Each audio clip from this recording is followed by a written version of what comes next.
व्रत में एक नियम और है सबसे बड़ा, खली तेल चढ़ाने का। अगर खली तेल ना मिले तो क्या करें? देखिए खली तेल तो नहीं मिलता है, कई बार शहरों में रहते हैं, खली तेल ना मिले तो क्या करें? खली तेल को चढ़ाते हैं, फिर वो अपने बच्चों में के सिर में लगाया जाता है।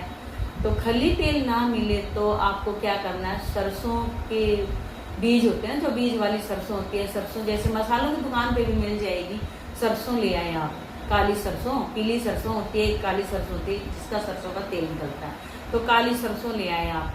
काली सरसों को आप ना किसी बर्तन में, गिलासी में या कुछ ऐसे बर्तन में डाल करके उसको बेलन की सहायता से, या जिससे हम लहसुन प्याज कूटते हैं, वो तो खैर नहीं पूजा में यूज होता है, किसी ऐसा बर्तन, बेलन ले लें आप, बेलन से थोड़ा सा ऐसे कूट लें, कूट करके फिर आपको वह खली तेल चढ़ा देना है। उसी में थोड़ा सा सरसों का तेल मिल जाएगा, तो वो आपका खली तेल का नियम भी होगा। जय जीवत्वाहन भगवान की प्यारी बहन और माताओं, आने वाले जीवतिया व्रत की आप सभी को बहुत बहुत शुभकामनाएं। जीवतिया व्रत जीवित पुत्री का व्रत, जीवतिया व्रत से संबंधित जरूरी कुछ महत्वपूर्ण बातें आज हम आपको इस वीडियो में बताएंगे। आपके सभी सवालों के जवाब आज की इस वीडियो में। जीवतिया व्रत कब है, कैसे रखें, क्या करें क्या ना करें, सप्तमी तिथि नहाए खाए से लेकर अष्टमी नवमी तक के, पारण तक के 3 दिन के नियम, क्या करें क्या ना करें, पहली बार व्रत उठाएं कि नहीं उठाएं, दातुन करें कि नहीं करें, किस तरह से हम इस पूजा पाठ को करेंगे जीवतिया व्रत की। पहली बार व्रत करना कितना कठिन है कि आसान है, ये सब जानेंगे इस वीडियो में। दातुन करें कि नहीं करें, अरियार वरियार का पौधा ना मिले तो किस तरह से पूजा करेंगे, आज की इस वीडियो में मैं आपको बताऊंगी। जुड़े रहें लगातार और चैनल को सब्सक्राइब करना बिल्कुल ना भूलें।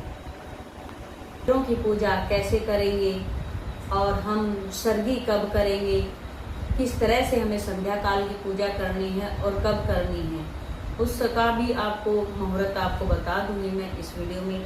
बेटे के लिए यह व्रत किया जाता है, लेकिन कई जगह बात ये आ जाती है कि जिनके बेटा नहीं है क्या वह भी इस व्रत को कर सकती हैं? जी हाँ, बिल्कुल कर सकती हैं, क्योंकि देखिए आजकल तो बेटा बेटी में कोई फर्क ही नहीं है। क्योंकि कहते हैं कि अगर एक बेटी है, अगर सोच रहे हैं कि आगे बच्चा है ही नहीं तो क्या करेंगे, उसके लिए भी व्रत रखेंगे।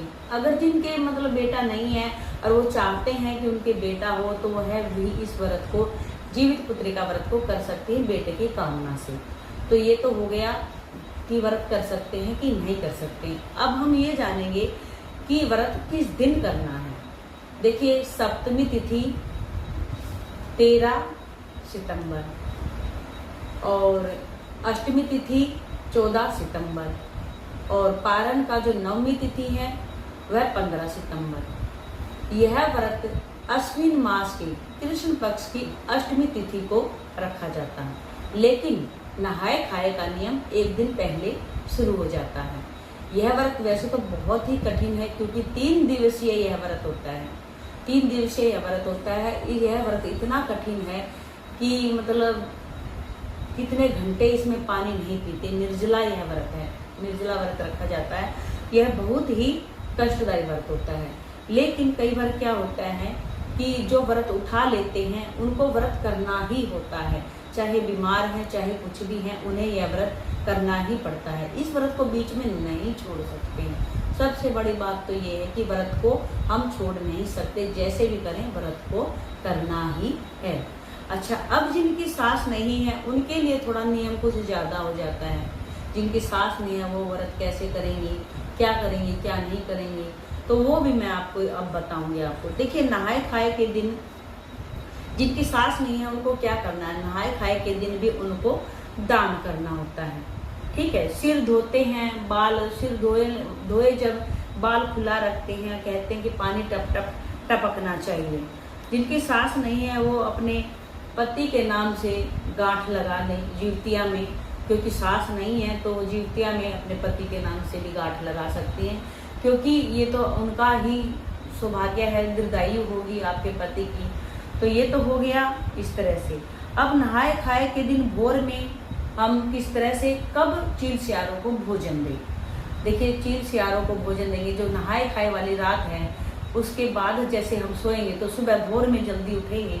सुबह भोर में जल्दी उठेंगे तो फिर भोर में जल्दी उठना भी पड़ेगा। आप 2:30 बजे 3 बजे उठ जाएंगे और भोर में उठ के आप सरगी करेंगे, चील सियारों को भोजन देंगे। भोर से पहले पहले, ब्रह्म मुहूर्त से पहले पहले आपको सरगी करनी है। अब बात यहाँ आती है कि सरगी जब आप करेंगे तो आपको भोजन किस तरह का भोजन लेना चाहिए जिससे आपका व्रत आसानी से हो जाए। सबसे पहले मैं आपको बता दूं, नहाए खाए वाले दिन ज़्यादा मसाले वाला भोजन नहीं करना है, क्योंकि जब नहाए खाए वाले दिन अगर ज़्यादा मसालेदार भोजन करेंगे, सोचेंगे 3 दिन का व्रत है जो अच्छे से खा पी लूँ, नहीं, ऐसा बिल्कुल भी नहीं करेंगे। देखिए नोने का साग, मड़ुआ की रोटी, ये सब खाने का नियम है। किसी किसी के यहाँ तो मछली भी खाया जाता है, लेकिन आपके यहाँ जैसा नियम है आप वैसा ही फॉलो करें। सबका अपने अपने घर की परंपरा है, नियम है, वो आप वैसे फॉलो करें। तो सबसे पहले ये बात आप जान लिए कि किस तरह से हमने मड़वा की रोटी खा करके उस दिन पारण करना, मतलब वो क्या कहते हैं, नहाए खाए का नियम करना है। नहाए खाए का नियम करके फिर हमें सुबह के जैसे भोर में चील सियारों को भोजन देना है, पूजा करनी है। और जो सूर्योदय से ही हमारा व्रत शुरू हो जाता है। संध्या काल में फिर पूजा करते हैं। पारण का मुहूर्त और पूजा का मुहूर्त भी मैं आपको बताऊंगी। अब सरगी हमें जब करनी है वो ब्रह्म मुहूर्त में करनी है। ब्रह्म मुहूर्त में करने से पहले हमें नारियल का पानी आपको जरूर पीना है। इस दिन कोशिश करें कि आप इस दिन सर्दी के दौरान आप जितना ज़्यादा हो पानी पिए, क्योंकि पानी के बगैर नहीं रह सकते हैं। पानी से परेशानी इतनी होती है क्योंकि गर्मी का भी मौसम है। यह व्रत भी गर्मी में है और तीज का व्रत भी गर्मी में ही आता है, लेकिन बड़ा ही कष्टदायी व्रत है। बड़ी आसानी से, थोड़ा सा नियम संयम से रखें। मसाले वाला खाना नहीं खाएंगे तो थोड़ा व्रत आसानी से हो जाएगा। ठीक है, आप नारियल पानी पिएंगे तो आपको डिहाइड्रेशन भी नहीं होगा और बहुत अच्छे से इस व्रत को कर पाएंगे। मसालेदार तो आपको बिल्कुल ही नहीं खाना है, इसीलिए आपको कहते हैं कि नहाए खाए वाले दिन आपको शुद्ध सात्विक भोजन करना है। जितना शुद्ध सात्विक भोजन करेंगे उतना ही व्रत को आप अच्छे से रख पाएंगे। अब कह रहे हैं कि कई बार क्या कहते हैं कि अरियार बरियार का पौधा ना मिले तो क्या करेंगे। देखिए अरियार बरियार का पौधा नहीं मिलता है। कई बार क्या होता है कि ऐसा मौसम है, बारिश के मौसम में भी पौधे सारे नष्ट हो चुके हैं। अरियार बरियार का खेत खलिहानों में मिलता है, लेकिन मिलता है कि नहीं मिलता है वो भी परेशानी है। लेकिन तुलसी तो सबके पास है, तुलसी जी सबके पास। आप तुलसी जी के दिए लगाएं, वहाँ पर अरियार बरियार की पूजा उन्हीं से आप लगा करके पूजा करें। अरियार बरियार ना मिले तो आप तुलसी जी से भी आप ये पूजा कर सकते हैं। चील सियारों को भोजन दे सकते हैं। अब आप कह रहे हैं कि मासिक धर्म में पूजा करें कि नहीं करें। देखिए ये तो व्रत छोड़ा नहीं जाता, मासिक धर्म हो या कुछ भी हो। मासिक धर्म में सिर्फ आपको नियम क्या करने मैं बताती हूँ आपको। सबसे पहले तो आपको नहाना भी है, धोना भी है, खाना भी है, पीना भी है, सब करना है। सिर्फ पूजा नहीं करनी है। पूजा नहीं करनी है, आप कथा वथा कर सकते हैं और श्रृंगार कर सकते हैं। नया कपड़ा अगर आपके यहाँ पहनने की परंपरा है तो वो आप पहन सकते हैं, और जिस तरह से आपकी परंपरा है वैसे आप करिए सब, लेकिन पूजा नहीं कर सकते हैं।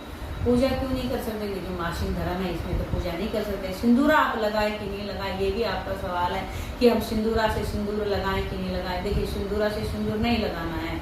सिंदूरा में से आप थोड़ा सा सिंदूर निकाल के रख लें और उससे फिर आप सिंदूर लगाएं।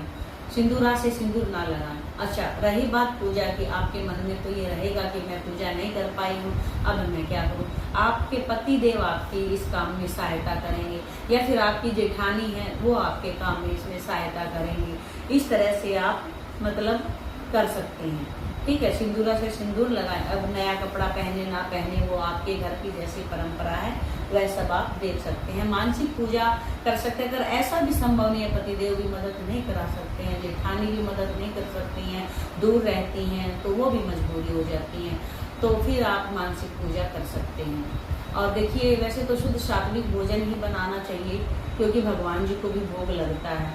अब हम ये कह रहे हैं कि अगर चलो कोई बात नहीं, अगर आपकी सहायता नहीं कर सकते हैं तो आप जितिया में, जैसे जितिया पहनाए अपने बच्चे को।